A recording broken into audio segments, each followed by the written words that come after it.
Hello everyone, it's me, Clayton, and I just finished Saga of Tanya the Evil. Now, the last time I took on a series that had an alternate universe version of World War I or World War II, it was a hopeful story that was very heartwarming but also very flawed. That was Izetta the Last Witch. Saga of Tanya the Evil, on the other hand, is not upbeat. In fact, it's pretty much the exact opposite of Izetta the Last Witch in every form, but man is it entertaining. Now, if you see the first episode of Saga of Tanya the Evil, you might assume that it's just going to be an edgy series that's an alternate universe version of World War I about a little girl who may be young but will defeat her enemies by any means necessary using magical capabilities and a truly ruthless demeanor. Then you see episode 2 and you see what the actual story is. The story actually opens in modern day Japan, where we see a businessman talking about his boring and mundane life and how he plans to get himself promoted to the good life. Then he's murdered by a fellow employee that he fired. However, in the moments before his death, he gets a call from God, or Being X in this case. And since this man actually angers the godlike entity by not believing in him, he decides to reincarnate the man as the little girl that I talked about previously, Tanya de Gurachov. He decides to reincarnate him into a body and into a world where he might experience enough dire straits to eventually place his faith in God. Of course, when he turns into Tanya, he is not pleased. So now Tanya's mission is less about defeating her enemies in the Empire and, survive, and it's also about surviving this alternate universe World War I, but it's also about her trying to stick it to the man in this case being God himself. So, I actually really enjoyed the story of Saga of Tanya the Evil, considering despite its setting, it goes off and does something totally original, keeping the story very unpredictable, even for people who know the history of World War I. And if you know the history of World War I, there's many references to that war and many events that are similar to it that'll get a lot of war and history buffs really a lot of happy moments. Not only that, but the animation by the new studio Nut is actually very good. Now, I do agree sometimes the faces look a little bit off and sometimes there are a few too many still shots, but otherwise this is a very good looking series with a lot of detail in the characters and the environments and a lot of fun action and bloody violence during the action scenes. Especially in the scenes that are in the air, when the characters go airborne for Mage Battalion combat, the animation is truly a sight to behold.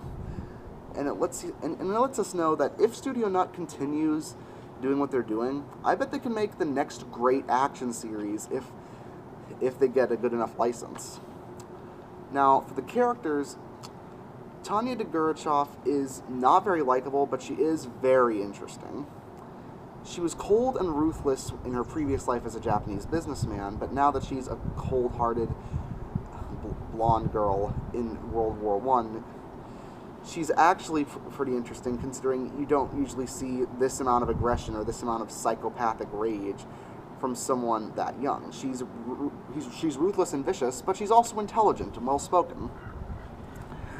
And it's not just her age that really sets her apart, it's also her absolute hatred of God.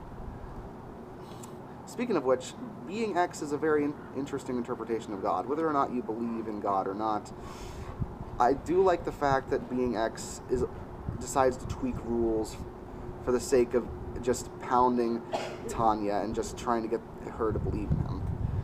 He takes every single opportunity to try and ruin her life, and it makes it so that both Tanya and Being X are generally horrible beings, but you still root for Tanya because Being X is being so goddamn unfair sometimes. The other characters are pretty good as well, and most of them fulfill their purposes, like Victoria Serebriakov is Tanya's one female ally in this war of mostly men. And the strategy generals do a good job of providing insight into the series.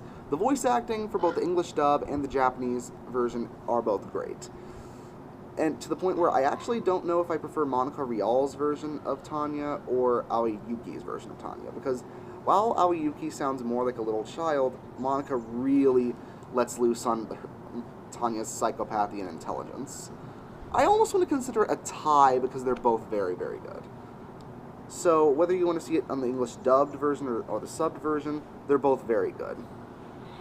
And you'll really have a great time no matter which version you choose.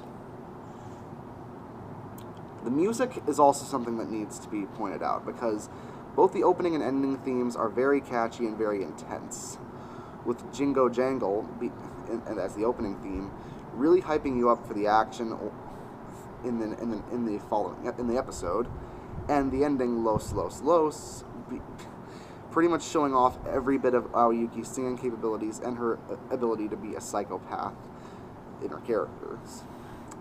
So, Saga of Tanya the Evil was probably the one action series I saw in a series that was mostly comedy-based. And honestly, its action helped tide me over for what's coming up next season with Attack on Titan and My Hero Academia. Which is why I have to say thank you, Saga of Tanya the Evil. You did your job very well. I give Saga of Tanya the Evil an 8.5 out of 10. See you next time.